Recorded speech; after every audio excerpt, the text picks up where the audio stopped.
Okay, so today we are going to dig a bit more into the behavior, specific behavior of functions in JavaScript, and especially how they support a form of very convenient, let's say, asynchronous programming. Okay, JavaScript supports natively, very easily, asynchronous programming models. Just a detail, we are talking about asynchronous programming, not concurrent programming. Okay, so what you are seeing in other courses where you are concurrent programming, you have concurrent access to the memory, and you need to manage shared access to resources. It's not, no, we are not in this domain. Asynchronous here doesn't mean really concurrent or multiple processes competing for the resources, but it's a sort of organized activity of the different functions that can execute in a different order from what you're calling them, basically. Okay, JavaScript is a single threading language. Okay, there's no real parallelism in JavaScript. So that's a strange thing of looking at it, but we'll see that. Of course, the basis, the asynchronous programming will be the basis for the distributed programming that we will see when we start doing client-server stuff. Okay, and so we have actually asynchronous activity that happen in different places that need to synchronize. Then there will be distributed programming with different, say, clients and servers. But let's start from the basics. Okay, all the mechanisms of asynchronous programming are basically actually founded on the behavior of functions. Okay, in JavaScript, and we already saw last week the idea of having callback functions. So I have a function that receives as an argument another function that can be called for some reason. Okay, the simplest example is the sorting function. Okay, we saw last week that okay, an array, given an array, you can call a sort method for sorting the elements, but we also realized that the sort method defined by the standard library sorts according to the string comparison. So it compares the items as they were strings.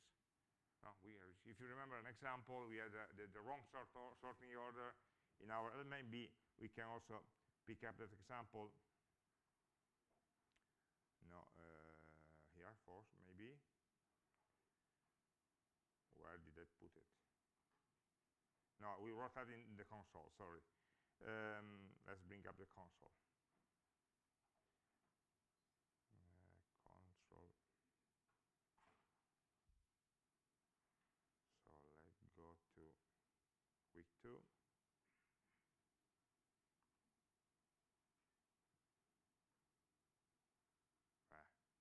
Sorry. Okay, so what we did was to define an array with some numbers, if you remember, 1, 2, 3, 10, 11, 27, 104. Maybe we can shuffle some. Okay, let's put some shuffling in them.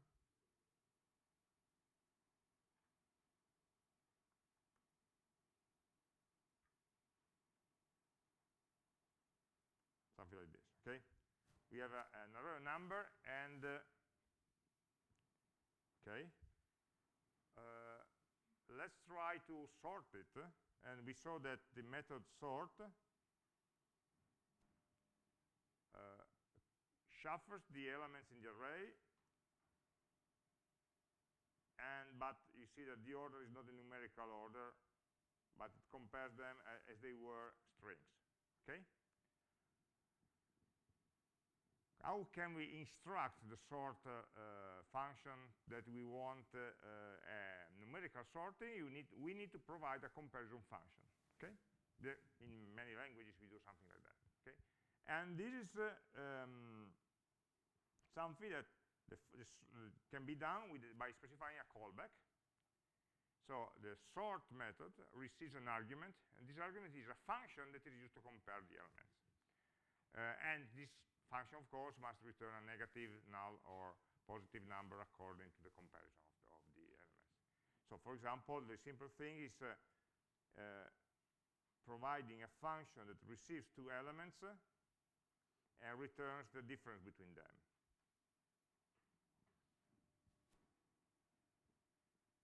Okay, so now the sort function receives one argument, sort method, sorry, receives one. This argument is of type function. That function gets two arguments, a and b, and returns one value, the difference between an a and b. In this case, the resulting of the sorting operation is the numerical order. Okay, because every time the sort algorithm inside needs to compare, to check the order of elements, instead of comparing them as strings, it just calls this function. And this function, in this case, does a subtraction, which is an arithmetic operation.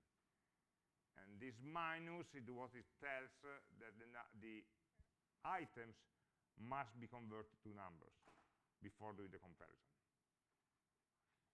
Okay, so it's a classical case, an easy case. This is a simplified syntax, like we had here. It's a short form of what we could write there. We define a function that receives two arguments and returns the difference of them, between them. We are used that inline short function just that can be used only once, or we want to use them only once, so it's better that it's more compact if we write them using the arrow syntax. Okay, so that's normal. It's a synchronous callback, which is executed in the context of the sort method. So this function, we expect it to be called many times while sort is working. After that, this function is just thrown away. We don't need it anymore. Okay?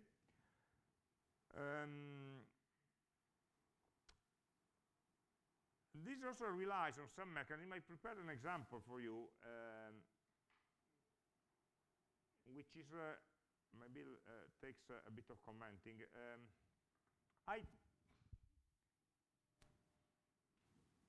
Using functions and reusing them and calling them in different contexts, okay, it's normal. And what I wanted to show is a detail that will be very useful later, of which values can be remembered by each function. So this is a concept called closures, which is an essential part of callbacks. So what do we mean? What did I do? I imagine a program that I want to print some distance sign, over the highway, 30 kilometers to Turin, 50 miles to London, or whatever.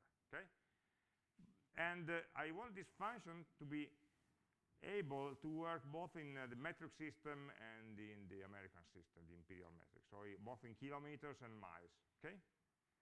So I want this function to build, to return me, to build a function that defines the sign text to be printed on the sign, okay, the text to be printed on the sign, according to, from a given distance that can be in meters, so 1800 meters, will be printed as 1.8 kilometers or maybe 1.1 miles or whatever the number turns out to be, okay? And the idea is that I can use this function sign with the EU unit of measure, or with the UK unit of measure with a given number of meters. Actually, the logic is the same. We're building a string that will be, you can imagine building also the graphics of the sign to be printed or whatever. Right now, it's just a string that puts together a value and a unit of measure. The value takes into account some conversion, and the unit is and this function is built by another function. this function called distance sign. So distance sign is a builder of functions. This distance sign takes some arguments, saying, okay, I want a sign text function for European or for metric measure, or want a sign function for other metric. Okay, and that takes this parameter, and then it returns a function that, if metric is true, the conversion factor will be 1, and the unit of measure will be kilometers. Otherwise, there's a conversion of kilometers to miles, and the unit will be miles. And so this function just puts together the meters that I receive, the conversion factor, and the unit of measure. How do you use that? We use this distance sign as a sort of builder for the function, the actual function that you would need. So distance sign doesn't give me the sign text. It gives me a function that we can call many times to provide the text. And okay, there's nothing special about this, at least at first sight. Where is that? Here. Just it prints from the number 1500, it prints the sign EU function that was initialized by giving metric true, or the default value was true, will print 1.5 kilometers, and the other will print 1.9 miles. Sign UK, every time you call it, it will generate a string in miles, and the other one will generate a string in kilometers. Now, the question is,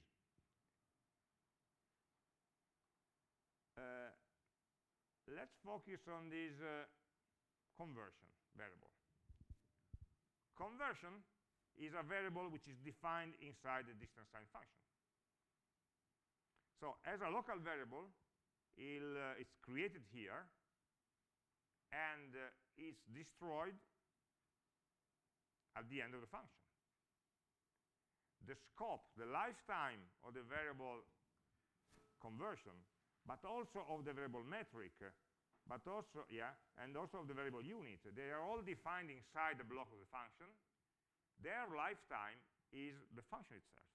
When the function ends, all the local variables disappear. When I define this function, of course, meters is an argument, conversion, value, and so on, are taken from the context of the function itself.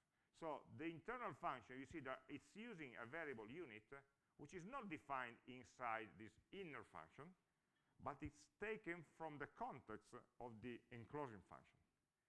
So when you define a function inside the function, the inner function can use the values or the variables defined in the enclosing function. Okay, I can always have access to my parent scope. But then we have something more. When we call sign EU, we are calling this function that relies on unit or in conversion. But we just said that the lifetime of conversion is the end of this function. So conversion will exist during the call of distance sign. But after the call of distance sign, it should not exist anymore. The distance sign function is finished. We are doing some other stuff. And so the local variable of distance signs are lost.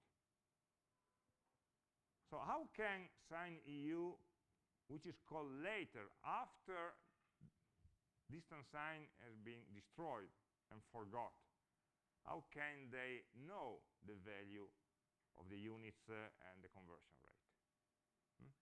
And this is the mechanism called closure. Let's see in debug mode what they're doing, no? Because so right now, okay, we are in the module. No, I'm running, and I put a breakpoint here. Okay, if I go inside, I see I'm calling just this function. It takes a local variables like metric will be true. It's the argument. And then I define conversion, I define unit, they are all variables that are accessible inside the function. Okay? We are in distance sign, which is called by the main program. You see the call stack below. We are in the main program. There are some variables. Of course, they don't, from the global scope, we don't see the local variables of the function. If you go inside the function, we can see the variables. Okay, we go forward. We define this function, signText, which is not being run or executed, just being parsed and put away. We see that this signText is a function that is, the code is actually this one, no, that is stored away as an object of type function, okay? And we return this function from the main one. At this return, all these variables are destroyed. You see, conversion is equal to 1. Then I return, I get this signEu function in the main code. And now I call another time the function, this time with metric equal to false. And so what we see is that the conversion number would be different, 0.62. No longer 1, okay? But it's normal. I call the function with a different argument, the function behaves in a different way. And returns the signText function that is identical as before. It's exactly the same code. Okay? So I'm returning from this function the signText function, which is the same, basically. I store that in signEu, signUK. If I have a look at the code for signEu, it's this one. If I look at the code of signUK, it's the same identical code. So the same code, in a way, this code remembers, this is the concept of closure, remembers the value of the local variables when the function was defined. So this is when, when I call signEu and go inside the call, I get the argument of meters, 1500 of course, but the conversion is fixed to 1. I'm calling this function signText when the enclosing function is dead. Okay, this function could be written anywhere. In this case, it's written inside that, but it's independent now. It's pointed by a variable, okay? So now this conversion remembers the value of this local variable. Why? Because it's being referenced to. This, we have a concept of keeping alive an object until some variable are referencing it. So actually, when I return a function, the function object remembers the code of the function to be executed, and also all the references to variables outside its scope that were used during that code. And it takes a picture, a snapshot of that value, of that object basically, not just the value. Okay, so in this case, to make it sure, we say that the signText makes a closure over a variable conversion and a variable unit. It means that this particular instance of a function remembers the objects and prevents this object from being destroyed.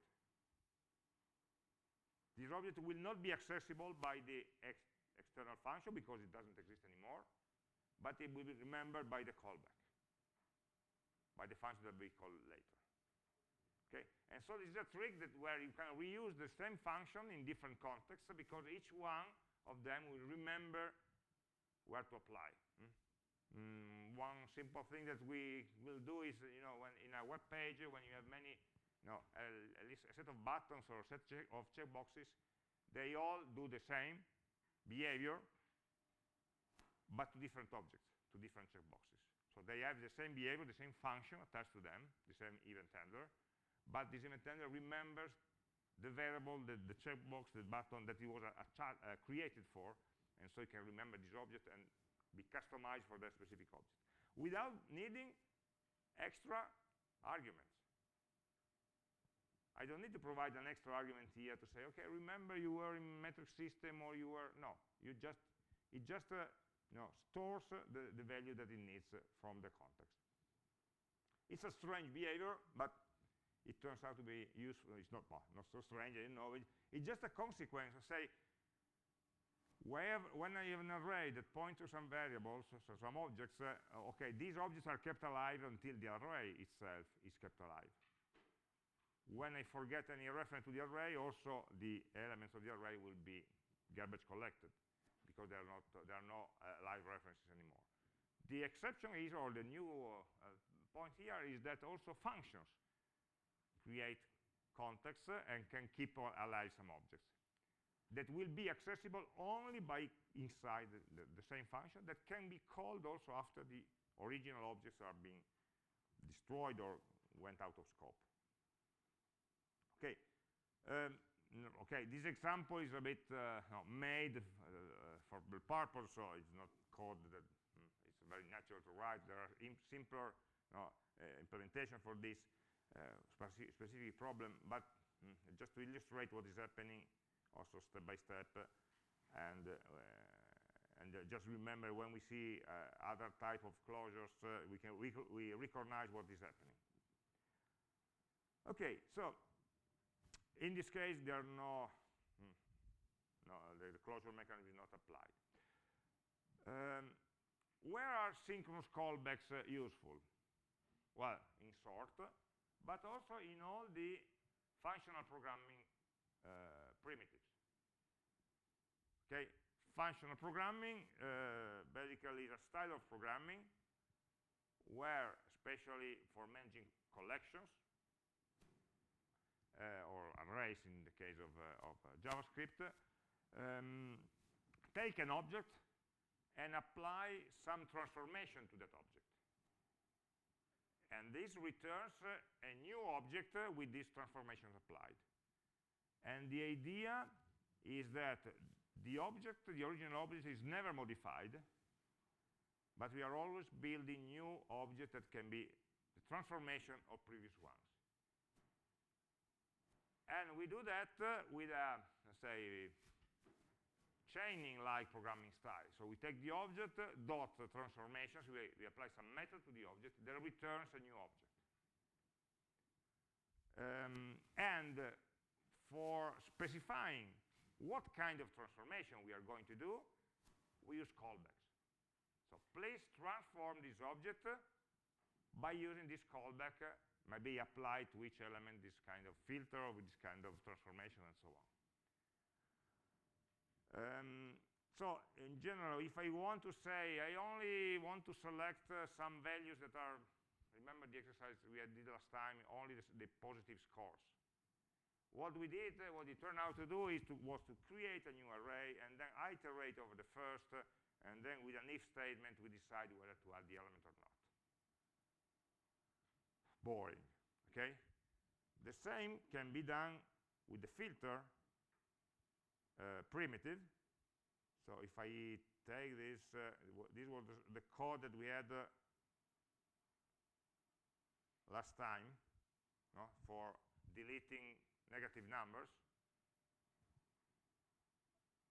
All of this code normally should be just written, and usually is written like const new scores. Take the scores variables, apply a filter. What is filter? Filter is a primitive that selects, builds a new array by selecting only a subset of elements that match some kind of property. So it will return an array with the same elements, but not all of them, only those who match some criteria. And the criteria is specified by a callback function. The callback function takes an element and returns true or false whether the element should be kept or not. So in this case, it would be x is greater than 0.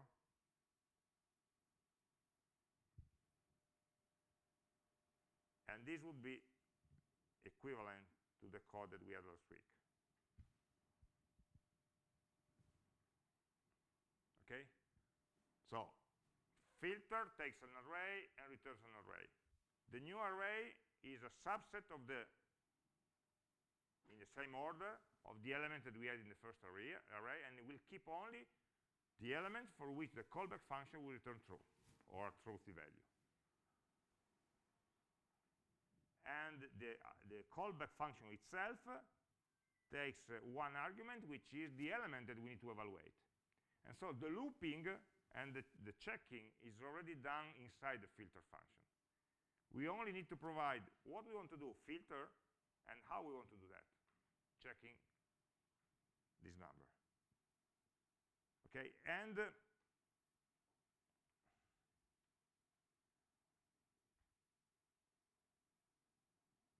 okay, the filter function, actually the callback, okay, the callback function takes, sorry, may take more than one argument. Right now we only used one. Okay, the first argument of the callback function is the element itself. I called it x. And it takes the value of each element in turn. But we can also have a second argument, which is the index of the current element. So 0, 1, 2, 3, 4. If we need this extra information, we can use it. In this case, it will be something like take an element and the index in which it appears, I. So we can do something like only the elements in the first half of the array, or in the odd position, or even position. So we have the position I and the value x. And for the Boolean condition can do any check that we need. Okay. By the way, there's also another detail. The callback function should receive three, or may receive three arguments: element, index, and okay, array. We don't want to use it because it would enable us to access other elements of the array, not just the current one. But okay, it means that the filter method, when it calls to check whether the element must be retained or not, will always call a function by giving three arguments. The implementation of filter calls the callback function with three arguments. Okay? These three that we have in the documentation. But in my code, I defined a function with only one argument. So imagine a code where you have a function that takes one argument, and you are calling a function by providing three arguments. Okay, in many languages it would be an error, okay, because I'm calling a function with the wrong number of arguments. In JavaScript, it's not an error. If I am providing more arguments that the function implements, they are just dropped. That not accessible, but it's not an error. If I'm providing less arguments than the number of arguments that the function defines, the other one takes the value undefined. Okay, so it's all dynamic, you need to check. So you will always have three arguments. You can define only the ones that you need. That is kind of flexibility. The caller doesn't know. So this is an easy way of doing that. If we want check that it works, we can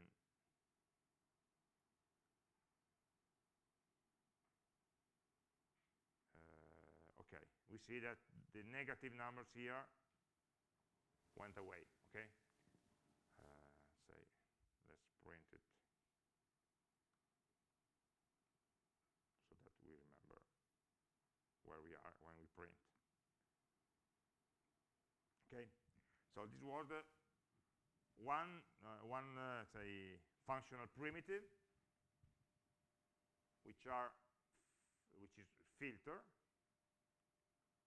which is one of the handful of elements that work with the same philosophy on arrays. What is this philosophy? Is we are using functions like arguments for specifying behaviors. We can have functions that receive functions, or functions that call other functions, or functions that return functions. We don't care. They call them higher order functions, or functions that manipulate other functions. It's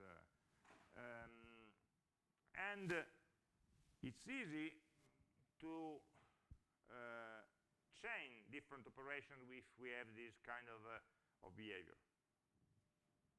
Because in this case, the result of filter is still an array. So scores.filters returns a new array. There's no conflict with the old one, with the previous one. It's not being touched, not being modified. So if we need, we could also apply some other operation. I don't know, another filter to the result of it.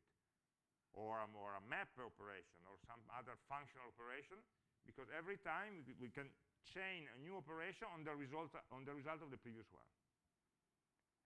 So it makes for a very compact, let's say, code processing, and each operation can be chained on the result of the previous one, and each operation will have its own callback that specifies what to do.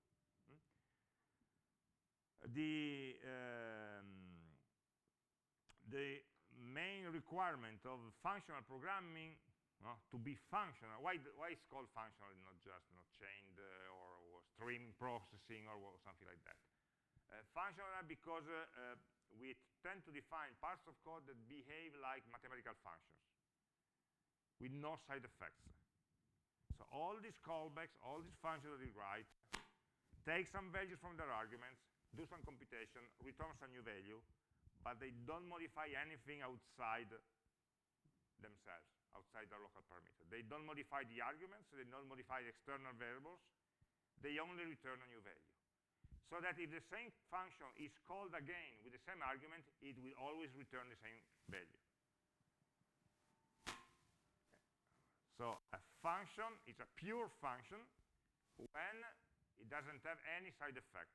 If called a second time, a third time with the same argument, it will return always the same value, which is an important property that we will find later, because there are some contexts in which we are not calling our functions. Something else, the front-end framework is calling my functions. I don't know when my function will be called. I don't know how many times my function will be called. So in order to have a predictable application, I need this function to behave predictably. Okay? I don't know if function 1 will be called before or after function 2. So they cannot rely on knowing anything else rather than their own arguments.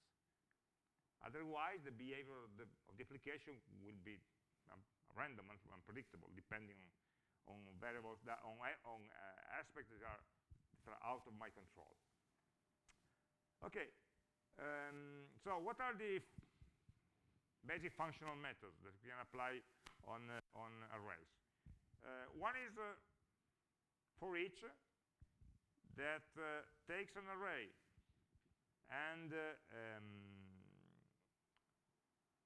a callback, and will apply the callback for each element of the array. It's normally used for iterating over the array and doing something with the elements. Doing something like printing or something else, or modifying something outside. It does not return anything by itself. It's not used too much, okay? Because actually there's no return value, it's just used for doing some operation. It's instead of a for loop, you can write a for each callback.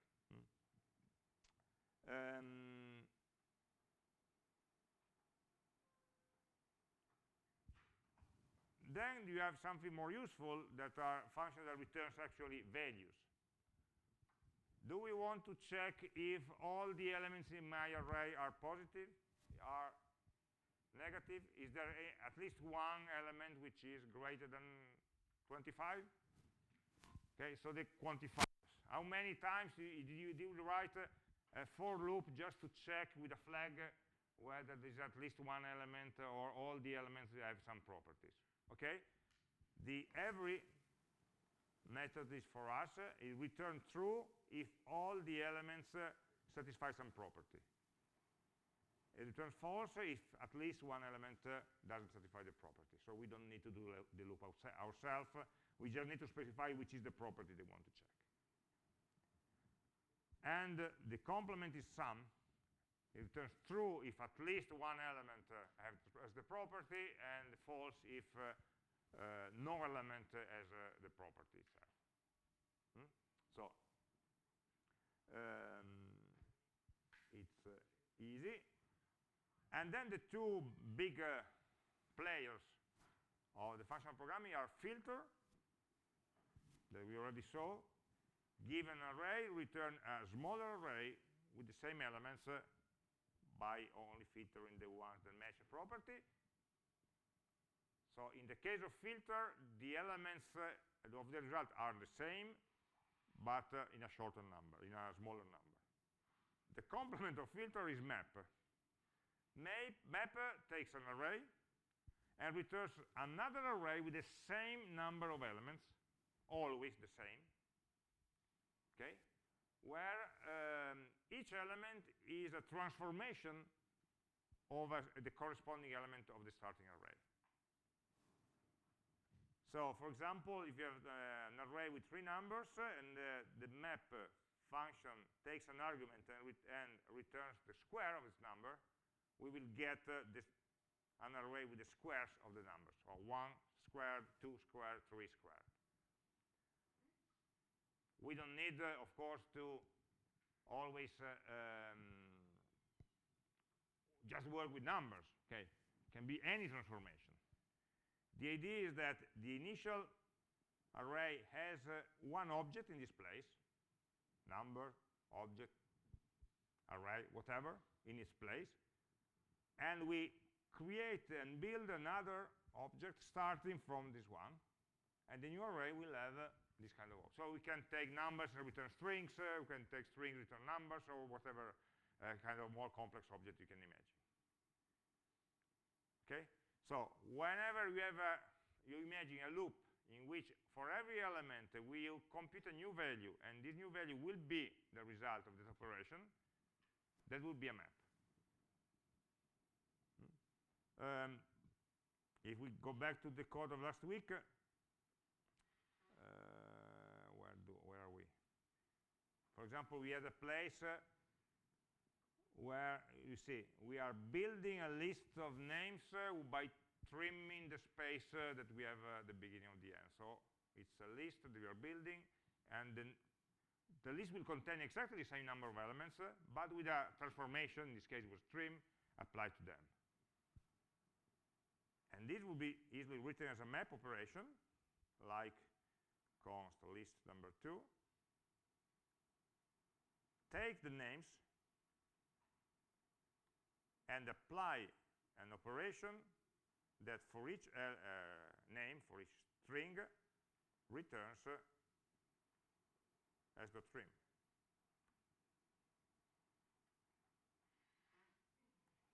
Oops.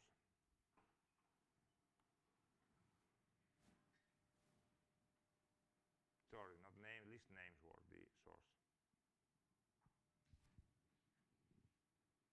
So we are building, we know that the number of elements is the same, but each of the elements is a transformation of the current ones, of the previous ones. And also, probably this one could be made in the same way. Now the computation is more complex, but we are taking the names of list 2, and for each of them we are adding a new element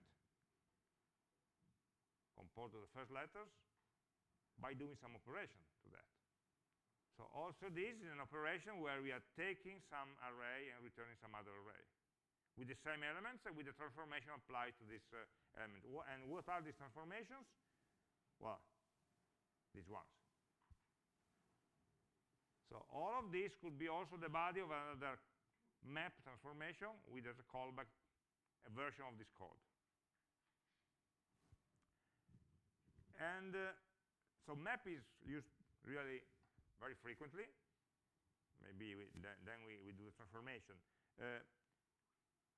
The only loop that still remains is this one, which is a different behavior. You see, in this case, we are taking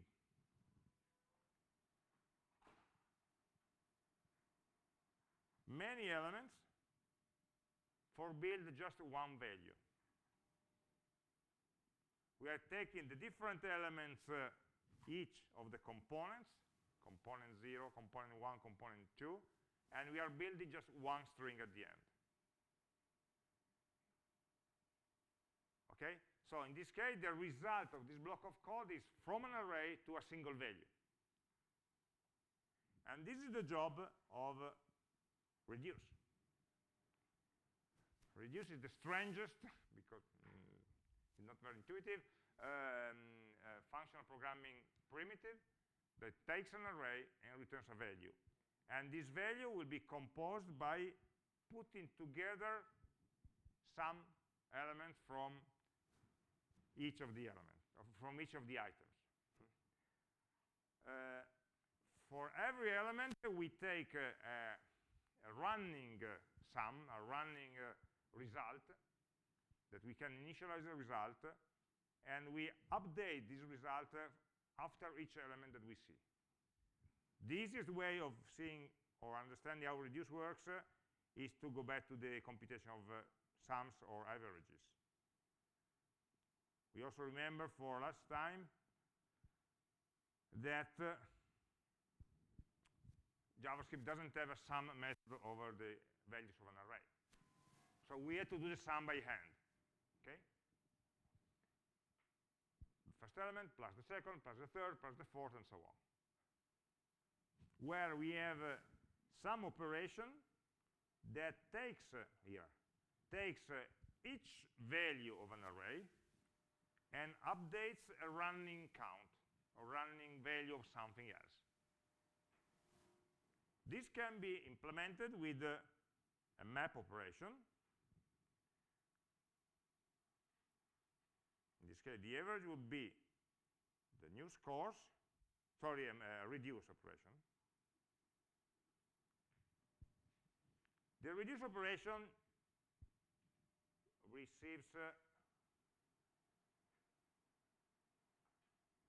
let's see in the documentation, because it's more readable.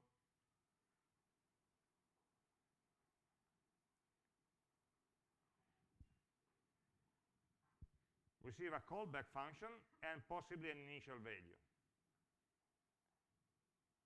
Since we are counting a running value of something, there should be an initial value that will be applied to the first element. So in this case, we are counting a sum. So there will be a sum callback that I need to write, and initial value of the sum that we want to compute. In this case, it was called override because we were going to divide. Okay, so we are computing something starting from 0, and then at each element applying a function that takes the callback, takes the current value of the accumulator of the running sum and the current value of the element, and possibly the index. So what we need is the accumulator is the first argument of the callback. So the first argument of the callback is the sum. The second argument is the value, x. Or let's call it value to have the parallel with the code that we had before. And the result would be sum plus value. So what is happening here is that we are initializing a sum to 0. Then we pick every element of new scores, and for this element we take the current sum 0 and the current value, the first element, and compute this value, sum 0 plus the first element. The result of this expression is not returned, it's stored into sum. So at the second element, we will have the sum of the first one plus the value of the second. So we compute the sum itself. At the third, and replace it the current value, what the documentation calls the accumulator. And the fifth iteration, we have the accumulator, we are calling sum here, that already remembers as the stores, the sum, the addition of the first 4 elements, plus the value of the fifth. We compute the sum and store it in the accumulator. When the array is over, the result of the accumulator will be the result returned by the method. Okay, so this is the normal way of doing the sum or something like that of an array. Takes an array, returns one value. This value could be a number, could be a string, could be an object, as long as this value is being constructed step by looking at each element and increasing or counting or doing something about that. And so if we do this, we see that probably the code will be, the result will be of course the same. The average that was printed somewhere.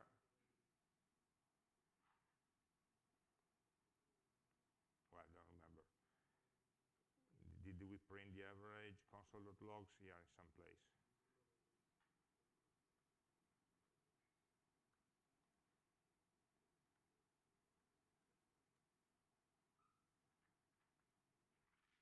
Okay, the average was in this case 7. Yeah, like we already computed last time.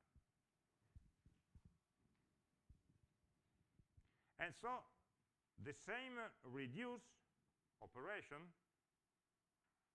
remember we were looking before this kind of building a string with initials, can also be applied here. In this case, we are building one string starting from an array of names. Okay, so in this case, it would be first letters is just a string taken by the components and reducing them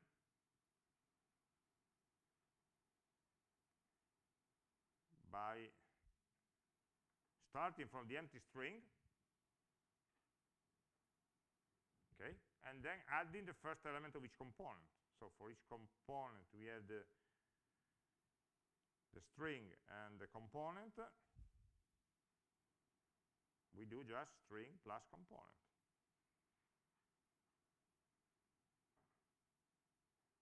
So we are doing the sum as a string. So actually the callback, if we see, is exactly the same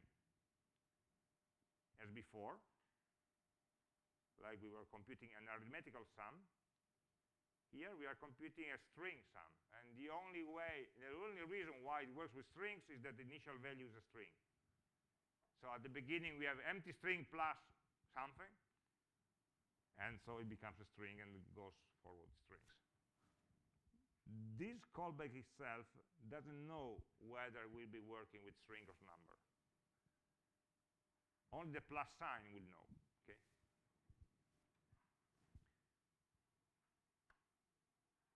And then we have this first letter 2 uppercase. Right now, we are trying to use the composition and say, okay, let's take this, but then convert it to uppercase. I'm taking a string and returning a string. So I'm trying to collapse all this function step by step. Name.split also returns an array.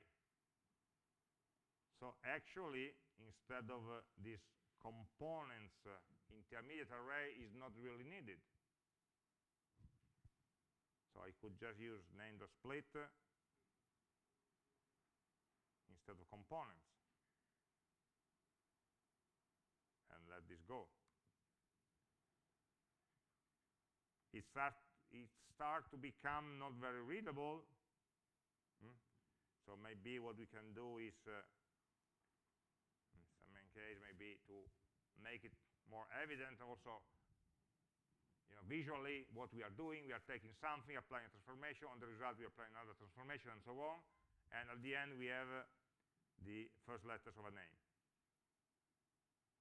And what we are doing with this first letter, we are creating another list with the first letters, ABC, LDR, for each of the initial names. So actually all of this building of acronyms is again a map of list 2. These acronyms can be built, this 2.map, by taking each element name and transforming it into something more complex, of course, which is this one.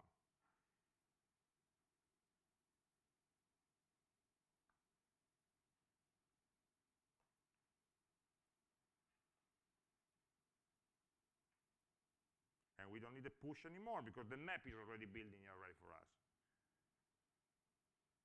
So all of this. So we take okay, we have the map for trimming the names, and on the result of the trim, we take a map for each name. Name, remember, was a name made with different words, okay, separated by spaces. We take the name, we split on spaces, so we have the individual parts of the name, an array with individual parts of the name. The reduce will make a string, one string up and down, and all this string, to uppercase of course, will be returned as the operation of the map callback. So in the new array, it will replace the name, full your space corner, with the acronym FC. And so we are building a new array with just the acronym inside. And it should work, I hope, in the same way. No, because we are not, sorry, we are not concatenating, I forgot one point, only the first character. Otherwise, we are concatenating a full name. So, my mistake. Yep.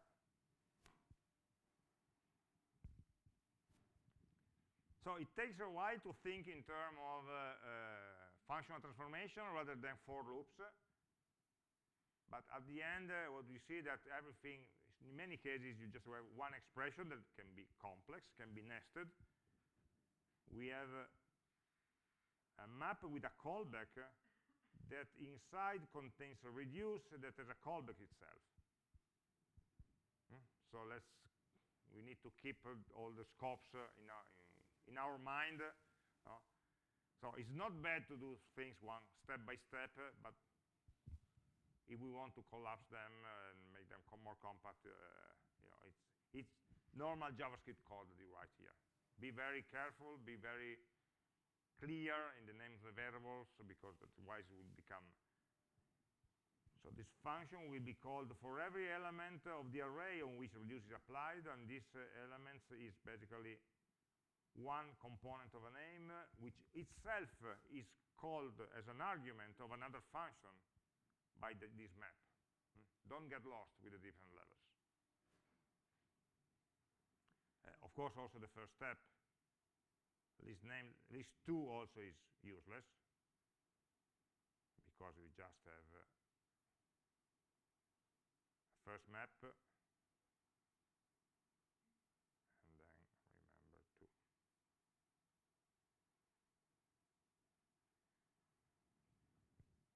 So we have the list names. There was also list names you want to map. So you see that all the exercise of last time was just one expression. Could be implemented with just one expression, and at every step we decide which operation we need to do. Of course, there's nothing here that says which result is a string, which result is a number, which result is an array. It must be in our mind, so we must be very, very careful. Okay, but then this is the kind of operation that we do normally with functional operators. And what is the common? So these are powerful operators, of course. So we'll need them to be familiar with them, especially filter and map are really very, very often used. Reduce a bit less. Up to now, it's just a different way of writing the code, okay? Instead of writing a for loop with something inside, we write a map, and that map will do the for loop for us, and we only provide the body of this loop as in the form of callback. But everything is being executed synchronously. Synchronous means that even if we have some complex expression like this, okay, this second map will be executed on the result of the first one after the first one has been completed. And the callback of this map, which is this long function, from here to the closing brace, and this callback will be called in the context of the map operation. So I call map, the map will call many times this callback, and then it goes forward. You deal with the results and goes forward. So the execution order is all predefined, totally synchronous, totally ordered, line by line, okay? But the same mechanism can also be used with asynchronous callbacks. It doesn't change the syntax, it changes the behavior, okay? Let's start from a simple example, and then we need some break to make peace with this new kind of behaviors. Asynchronous behavior means executing a function in a different moment from when we decide to execute it. We decide we need to do something, yes, we need to do it, it will be done. When? When something else happens. When a timeout expires, when the user clicks a button, or something like that. Some other external, when an image has been finished downloading. So we decide what happens in association to some event that makes that happen. We decide what happens. We cannot decide when it happens, because it depends on external factors. Okay? So the simple thing is working with time.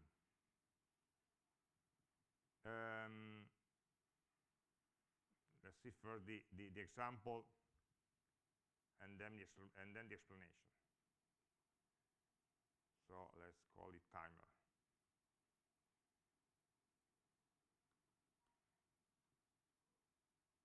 Okay, so imagine I want to print a message, but I only want to print it after 1 second. I don't know. Okay? I want to do something. I'm starting something. Then I'm ending something. But in the middle, there's some operation that run in the background, and they will finish later. And so I want to schedule something to be done later on.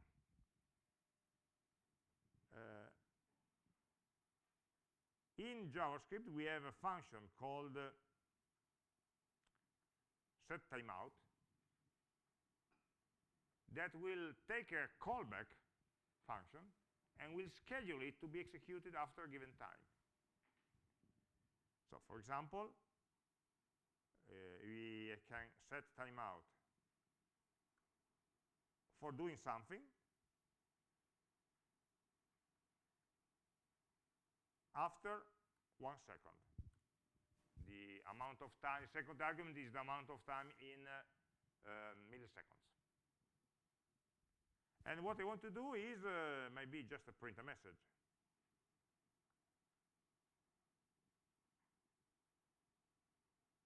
Where this job is finished.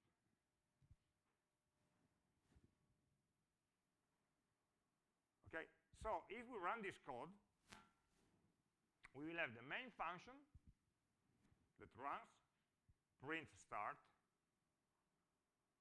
set timeout that will store this callback and do nothing right now, and print this other message. And then we have a timeout running that sooner or later, in 1 second, will expire, this timeout, and at the expiration time, it will call the callback, in this case, will print the message. So actually, the messages will come out in the console in the wrong order, or in the right order, but did you see? Let's run it again. Start, end, and then finish will happen after a while, not immediately. It takes 1 second. Okay, and of course, JavaScript knows that there's still some timeout running, and it doesn't finish the program until all the scheduled operations are completed. There's another function which calls setInterval, which basically sets a timer every 1 second, not just once, but it repeats. So if we do this, we have, okay, this console is printing 1, 2, 3, 4 to say, okay, there are many lines with this value. And it will never stop in this case. Okay, so I need to make a Control-C to stop it. No, it doesn't work. Stop it. Here, with the debugger. Okay, so maybe to be more explicit, we could print the numbers to see something increasing. So sorry,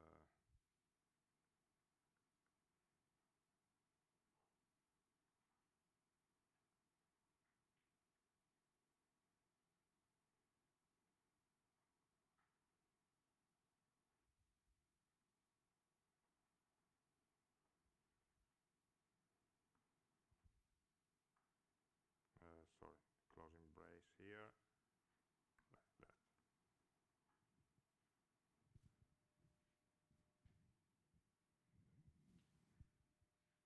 Okay. So we are setting up some asynchronous process that will do something out of control. Basically, if my code is doing something else here below, I don't know what it's doing.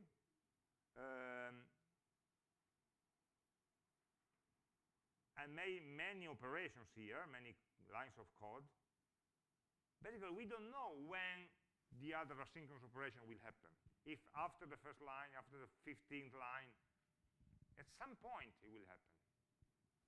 Okay, that's why it's asynchronous.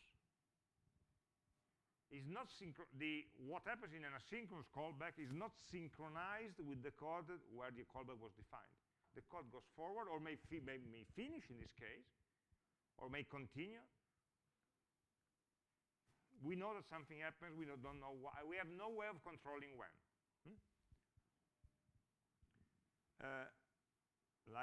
Just to make the syntax clear, what I did here was like that.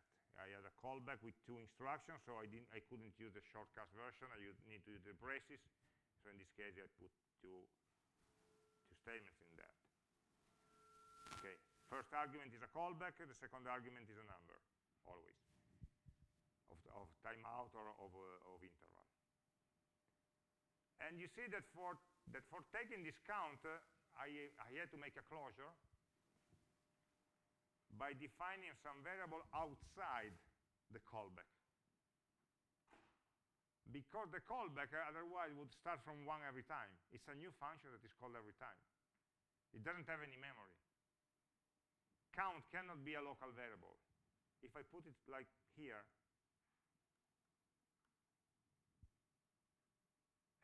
every time you call the callback, you are creating a new local variable that will be increased.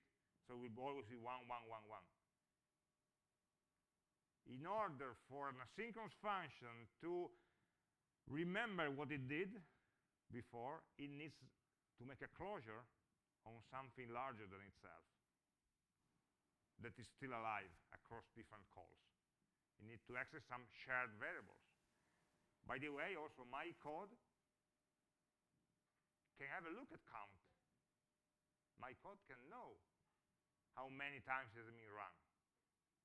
It's a variable that is now visible both by the callback through the closure and both by the main code, if we need it. Of course, if you try to print the value of count in the main program, it will always be 1. Will always be 1 because this code is always run before the callback. And this is where the synchronous model also of JavaScript comes into play. What happens if I'm doing some long operation here? Do some long computation that takes more than 1 second. Does it print 1 or 2? Yep.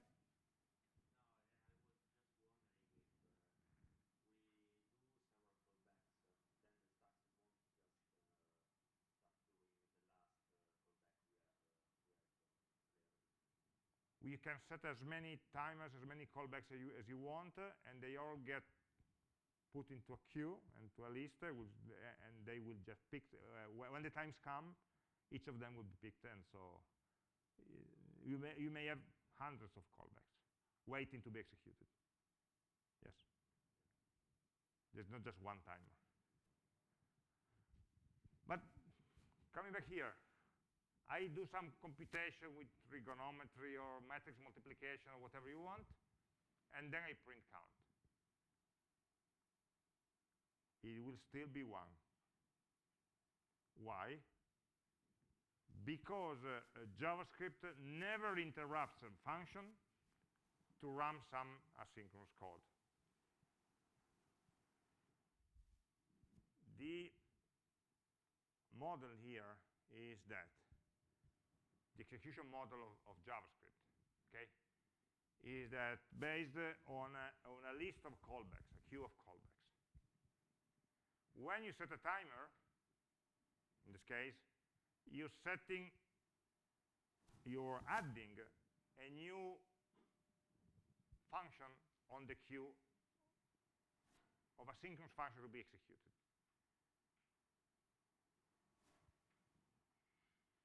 This function stays here until the main JavaScript interpreter is free, until it's finished to execute the synchronous code. So basically what happens is that you are executing some code, you are putting the main code into the call stack. Remember the debugger, at least we have the global module where we define variable, we run the code.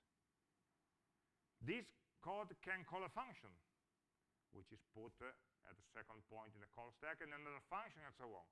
This is all the synchronous behavior, like with all the operation with the maps and the reduce that we had before. A function that calls another function that calls another function, okay, it's all synchronous. Okay?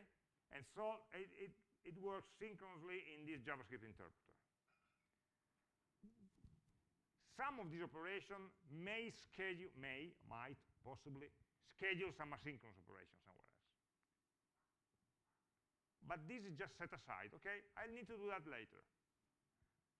But the synchronous code will keep running. When the synchronous code finishes running, I'm at the end of the code, there's nothing more to run, the call stack will become empty. Only at that point, I will pick the first asynchronous item that need to be run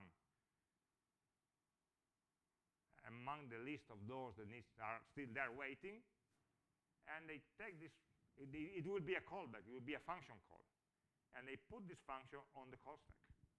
And so now you run. And now you run synchronously. It's your time. JavaScript is all yours. You do what you do. You call that function, you set another, you do whatever you want as before, and all the others will be kept waiting. When you finish, then another one will come in and be executed. So it's a sort of collaborative asynchronous execution. A function body is never interrupted to run something else. A function body will run to the end, and then another function will be brought in and being executed. I'm talking about function because normally the main code of a program in JavaScript is empty or nearly empty, and all that is working are the different functions, the different callbacks that are kept alive by external events. Okay? This means that if your code in your function is slow or is stuck in an infinite loop, all the program is blocked. But I set up this something which is asynchronous. Yeah, but it cannot be run if you are blocking the main thread. The only thread is not the main thread. So that's why we have the habit of writing many small functions. Go there, that's what it needs to do, go back to sleep. Maybe schedule something that you need to finish later. Do a piece of code, of operations, and schedule, okay, I need to finish this later, and schedule something else. In the meantime, something else will be executed by the interpreter. So the code text tends to be empty most of the time, until maybe a user clicks on a button or a download happens or some query completes, and now I need to process that item operation. It's sort of an event-driven approach. Okay. But this mechanism also protects us, because it means that there will never be any issue of concurrent access to a data structure. It's never possible that a synchronous callback will modify my variables while I'm using them. If I'm running inside the function, I'm sure that I'm the only one that right now can read and write data. That's what I said at the beginning. We are doing asynchronous programming, not concurrent programming. There's nothing that happens concurrently. It will happen later. I don't know exactly when. I cannot control exactly when. It depends on who comes before or after, or what happens in the meantime. I cannot control that, but I'm sure that when it's my turn, it's my turn.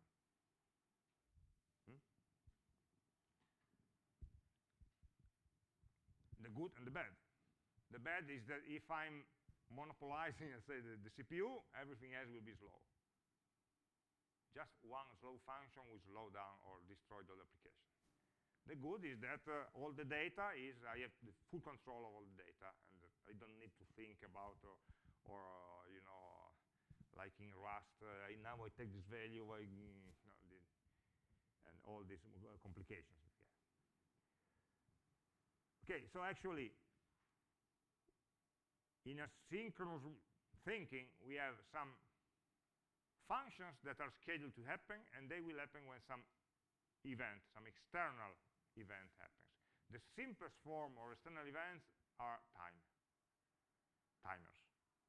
This is just the simplest case, okay? But of course, we will have all the user actions, the user interface actions, but what are also the other operations that we need to process in an asynchronous way?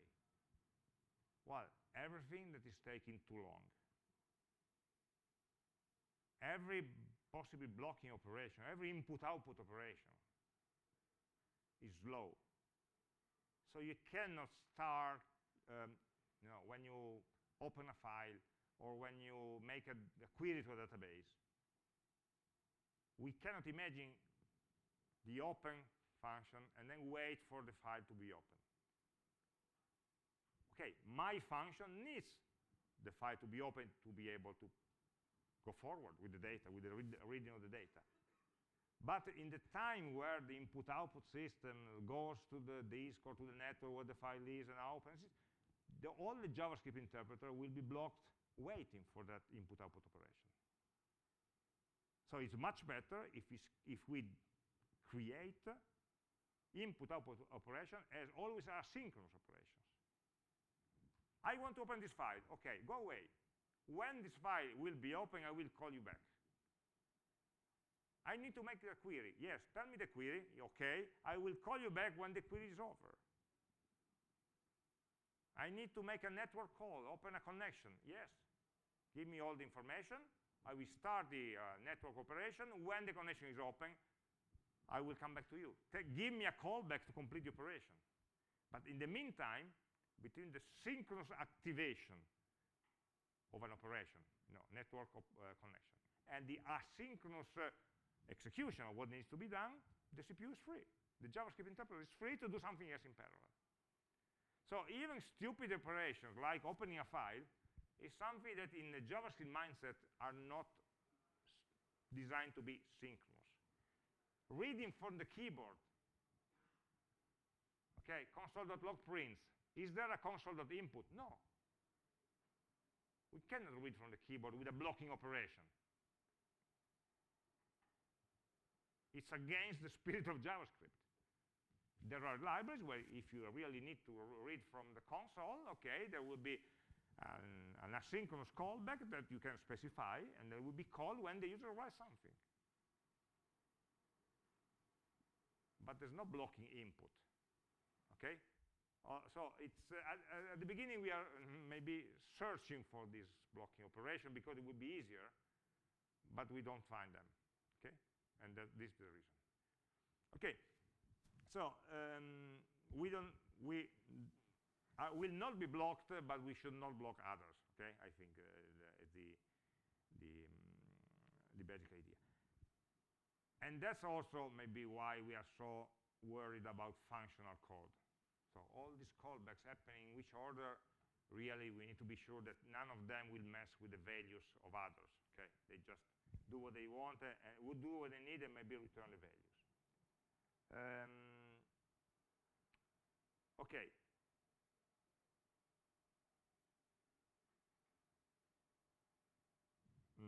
Okay, I think we can, just this last one concept and then we can have a break. Again, the callbacks may be also some more complex. In the case of a timeout, the callback doesn't need any argument. It's just something to do, okay? In some other cases, for example, this read file method from the file system module, this is the open file that I mentioned here. I give you the name of the file and a callback to run when the file is ready. The lines just after this code, okay, here, if I add some line of code, it will be run before the file is open. And so the lines after this can do nothing, cannot do any operation that relies on the content of the file. Okay, it looks like we opened the file here, but we didn't. So in the lines after here, the file is not open. We cannot use it. So many times when we have some code that launches some asynchronous operation, then the code of the function ends there. Ends there because it cannot have in the next lines any new information, any new data. The data will be provided asynchronously to the callback. Say, okay, this is the data that you wanted. And you can do something with the data. And an input-output operation may always create problems, errors, exceptions, and the convention in this case is that we have callbacks with more than one argument, and a long-time convention, which is not followed by all the libraries, but by many of them, is the first argument is an error object. So if something is wrong, the first argument will be an object or a string that describes what went wrong. If everything went okay, the first argument will be null, and the other arguments will be the result. So what you see in many cases, if there is some error, otherwise process the data. And the error will always be the first argument because we don't know how many arguments will follow. So by convention, there's no notion of last argument in JavaScript. As we saw, there's a flexible number of arguments. The first one is the error information, and the other ones, and you need to check it, and the other ones are the data, in the case the first argument is null. It's just a convention, it's not a rule set in stone. Many libraries are using that. We'll see later with promises there are also a more robust mechanism for managing errors, but okay. So to put everything together, I think in the second hour we'll take one library that relies on asynchronous operation which interacting with databases. Okay, so we put that in practice, the kind of programming that we have here. Have a nice 15 minutes or 20?